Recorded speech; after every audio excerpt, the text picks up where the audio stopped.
Dans les pays arabes, la contestation s'étend toujours. En Libye, au moins 4 manifestants anti-régime ont été tués hier, selon des sites d'opposition et des ONG. 4 morts aussi à Bahreïn et des dizaines de blessés lors de la dispersion cette nuit par les forces de sécurité d'un rassemblement dans la capitale Manama.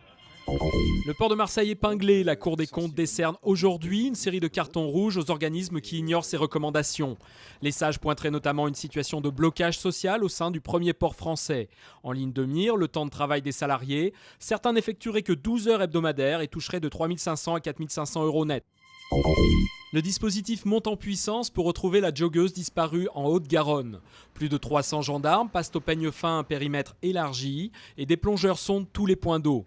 Probablement victime d'un acte criminel, Patricia Bouchon, mère de famille de 49 ans, n'a plus donné de nouvelles depuis lundi matin.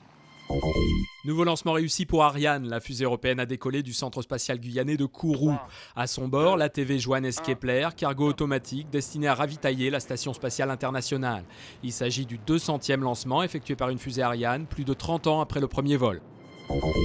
C'est la princesse actuelle du fado en concert à Paris jusqu'au 20 février. Ana Moura est l'une des pionnières du renouveau de cette expression de l'âme d'une ville, Lisbonne, dont Amalia Rodrigues reste la référence. Au Bouffe du Nord, elle interprète Dame de la Nuit, répertoire écrit spécialement pour elle, uniquement par des femmes.